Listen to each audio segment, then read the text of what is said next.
ఉద్యమకారుల ఆకాంక్షలు అమలు చేయడమే సీఎం రేవంత్ రెడ్డి లక్ష్యమన్నారు మంత్రులు పొన్నం ప్రభాకర్, సీతక్క. గత 10 ఏళ్లలో కాకతీయ ఉత్సవాలను పట్టించుకోలేదన్నారు.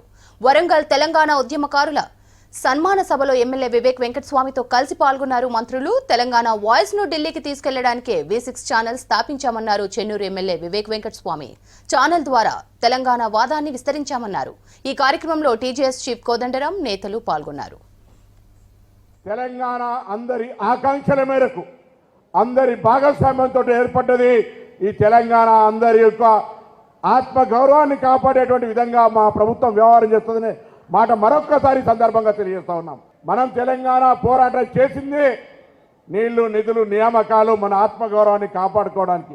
ఆనాడు నిజాంకి వ్యతిరేకంగా భూమి కోసం, ముక్తి కోసం, విముక్తి కోసం అని కొట్లాడితే ఈనాడు మళ్ళీ తెలంగాణ నీళ్లు, నిధులు, నియామకాలు, ఆత్మగౌరవం కోసం కొట్లాడిన తర్వాత కానీ ఇవాళ 10 సంవత్సరాలుగా జరగనటువంటి పని ఇప్పుడు తెలంగాణకు సంబంధించి అమరులను గౌరవించుకునే విషయం కావచ్చు, వారి కుటుంబాలను ఆదుకునే విషయం కావచ్చు, తెలంగాణ ఉద్యమకారులకు సంబంధించి జిల్లా అధికారులకు కానీ ఉద్యమకారులకు కానీ ఒక నివేదిక తయారు చేయమని చెప్పడం కావచ్చు, వాళ్ళందరికీ సముచితంగా గౌరవము, సన్మానం ఇచ్చి భవిష్యత్ తెలంగాణ నిర్మాణంలో వాళ్ళందరినీ భాగస్వామ్యం చేయాలనేటువంటి ఈ ప్రభుత్వ ఆలోచన సందర్భంగా మీ అందరికీ భాగస్వామ్యం చేసుకుంటా ఉన్నాం.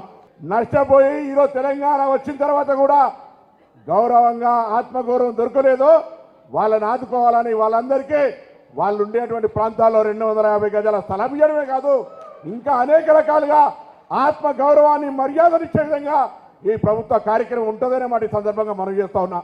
తెలంగాణ అమరవీరుల యొక్క ఆకాంక్షలు నెరవేర్చాలని, ఉద్యమకారుల యొక్క మరి ఆశ, ఆకాంక్ష, ఆత్మగౌరవాన్ని నిలబెట్టే విధంగా ముందుకెళ్లాలనే మరి సీఎం రేవంత్ రెడ్డి గారి యొక్క ప్రయత్నము.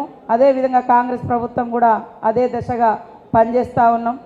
ఏది ఏమైనా ఏ లక్ష్యాలతోటైతే తెలంగాణ రావాలని కోరుకున్నామో ఆ లక్ష్యాల దిశగా మనమందరం కలిసికట్టుగా పనిచేసి 10 ఏళ్ల తర్వాత అయినా కూడా ఖచ్చితంగా ఉద్యమకారుల ఆశలు, ఆకాంక్షలు మరి అదేవిధంగా అభివృద్ధి, ఉద్యమ లక్ష్యాలను నెరవేర్చే విధంగా చేసే విధంగా ముందుకెళ్తామని తెలియజేస్తూ ఇక్కడ ఇలాంటి కార్యక్రమం నిర్వహించడం చాలా అభినందనీయం. అదేవిధంగా ప్రతి జిల్లాలో ఇదే రకంగా మరి అందరం కూడా నిర్వర్తించుకొని ఉద్యమకారులకు గొప్ప గౌరవాన్ని, అదేవిధంగా వాళ్ళ త్యాగాలను స్మరించుకోవడం, అమరుల త్యాగాలను స్మరించుకోవడం కూడా చాలా అవసరమని ఈ సందర్భంగా తెలియజేస్తూ పార్లమెంట్ స్టెప్స్ పైన మేము నిరాదీక్ష చేసినప్పుడు చాలామంది ఎంపీస్ అప్పుడు నవ్వుకుంటా పోయేవారు. అరే వీళ్ళు ఏం నిరాదీక్ష చేస్తున్నారు, నిజంగా సాధించగలగరా అని చెప్పి చాలామంది నవ్వడం జరిగింది ఇప్పుడు. కానీ సోనియా గాంధీ గారు నిజంగానే వారి ఆలోచన ఏదైతే ఉండేనో వారు చాలామంది కాంగ్రెస్ ఎంపీస్ని మా దగ్గర పంపించి, లేదు మేము ఉన్నాము మీతోని, మీరు ఏదైతే కొట్లాడుతున్నారో తెలంగాణ ప్రజల గురించి మేము గౌరవిస్తామని చెప్పి సోనియా గాంధీ గారు చాలామందితో మాకు మెసేజ్ పంపించడం జరిగింది. మాకు అదొక పెద్ద బలం ఉండే. జాయింట్ సెషన్ ఆఫ్ పార్లమెంట్లో కూడా మేము బ్లాక్ బ్యాచెస్ వేసుకొని వెళ్ళినప్పుడు చాలామంది కాంగ్రెస్ పార్టీలో అన్నారు, అరే ఏంటిది మీరు తెలంగాణ ఎంపీస్ బ్లాక్ బ్యాచెస్ వేసుకున్నారు, ఇది సరైన పద్ధతి కాదని చెప్పి అప్పుడు ప్రణబ్ ముఖర్జీ గారు మా తెలంగాణ ఎంపీస్ని అందరినీ పిలిపించి వారు మాకు కొంచెం దబాయించడానికి ట్రై చేసినారు. కానీ ఎప్పుడు ఎంపీలు లొంగలేదు.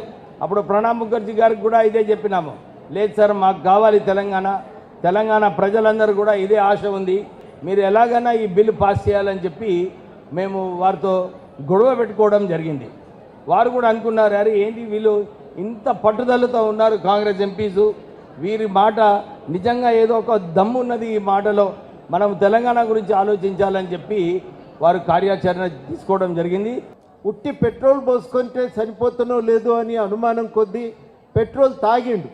ఇక నేను ఎట్టి పరిస్థితుల్లో బతకొద్దని తల్లి మేము పోయినప్పుడు మార్చురీ కాడే ఏడుస్తుండే, నేనన్నా యాదికి రాలేదా నువ్వు చనిపోయే ముందు. కానీ వాళ్ళకెవరు యాదికి రాలేదు. వాళ్ళు అమరులు, వాళ్ళు ఇంకెవరిని కూడా వాళ్ళు గుర్తు చేసుకోలేదు. తెలంగాణ కోసం బలిదానాలు చేసుకున్నారు, తెలంగాణ కోసం ప్రాణాలు ఇచ్చారు. వేణుగోపాల్ రెడ్డి తల్లి ఊకనేది, బొడ్రాయి దాకితే కూడా అమ్మ అంటాం. ఈ పిల్లలు ఏం విచిత్రమో కానీ మొత్తం నిప్పు కణికల్లాగా తయారైన తర్వాత కూడా జై తెలంగాణ అన్నారు కానీ అమ్మ పేరు తీయలేదు. నా పేరు తీయలేదని బాధపడన్నా, జై తెలంగాణ అన్నారని సంతోషపడన్నా నాది అర్థం కాని పరిస్థితి నాకుంది అని వాళ్ళు మాట్లాడుతుండే. అంతమంది త్యాగం చేస్తే, అనేక మంది పోరాటం చేస్తే ఆ రోజుల్లో ఇంకో ఆలోచనే లేదు. తెలంగాణ రావాలి అంతే, ఇక తెలంగాణ వస్తే ఇది చేస్తే వస్తుంది అనుకుంటే ఆ పని చేయటానికి సిద్ధపడ్డారు. అంతటి దుర్మార్గమైన పరిస్థితి 10 సంవత్సరాలు. ఎప్పుడైతే తెలంగాణ నాది అనుకున్నారో ఒక కుటుంబం ఇష్టానుసారంగా అధికారాన్ని చెలాయించింది, దుర్వినియోగం చేసింది, వనరులను కొల్లగొట్టింది, నిరంకుశ పాలన నెలకొల్పగలిగింది. ఇది ఒక్కరిది కాదు, 50 మంది ప్రజల కృషి ఫలితంగా ఏర్పడ్డది.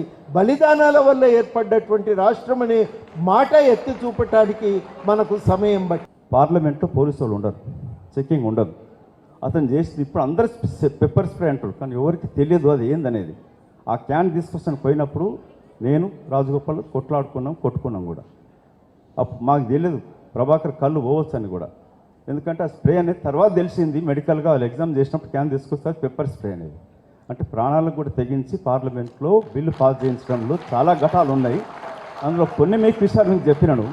సో సోనియా గాంధీ గారు లోక్సభలో పాస్ అయ్యాక ఇదే చంద్రశేఖరరావు గేట్ పైకి నిలబడి కాలు మొక్కదానికి వస్తూ ఉంటే ఆమె దగ్గరికి కూడా రానియలే, అపాయింట్మెంట్ ఇవ్వలే.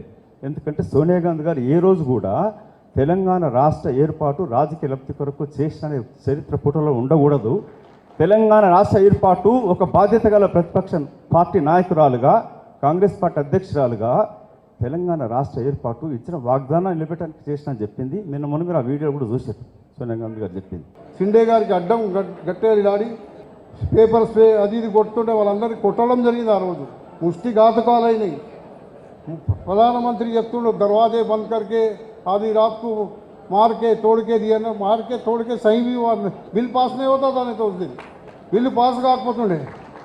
ప్రతి నిత్యం రోజు పోడియం దగ్గరికి పోవాలి, జై తెలంగాణ జై తెలంగాణ. రోజు వేరే రాష్ట్రాల ఎంపీల ఏమంటుండే మా మీద చిరాకు పడుతుండే, క్యారెత్లో కామధందానే మరి క్వశ్చనా ఖరాబ్ అయ్యారే ఓ అని పంపించబడుతుండే. నాయిన్ రాజేందర్ రెడ్డి గారికి నేను ఉదయపూర్వక నమస్కారం. ఫస్ట్ టైం ఎంపీలకు వాళ్ళని గుర్తుపట్టి మీకు సన్మానం చేస్తామన్నది ఈ చరిత్రలో 10 ఏళ్ళలో ఈ రాజేందర్ రెడ్డి గారు చేసింది. ఇవాళ ఆ గౌరవం ఇక్కడ ఆ రోజు పోరాడినటువంటి ఎంపీలకు లభిస్తూ ఉంది. మరి ఏ విధంగానైతే మనకు ఆ గౌరవం ఉంటుందో, మనం ఏదైతే తెలంగాణ గురించి మాట్లాడుతున్నామో అది ఆ ఉద్యమకారులకు లేకపోవడం, ఈ రాష్ట్రాల్లో ఉన్నటువంటి ప్రభుత్వానికి ఏం గతి పట్టిందో మనం అందరం చూసాం. దయచేసి ఏ ప్రభుత్వం ఉన్నా ఈ తెలంగాణలో ఉండేటువంటి ఉద్యమకారులను గౌరవించమని నేను వారిని మనస్ఫూర్తిగా కోరుతూ, ఏ ఆశయం కొరకు తెలంగాణ తెచ్చుకున్నామో ఆ ఆశయ సాధన కొరకే ఏ ప్రభుత్వం ఏ ముఖ్యమంత్రిగా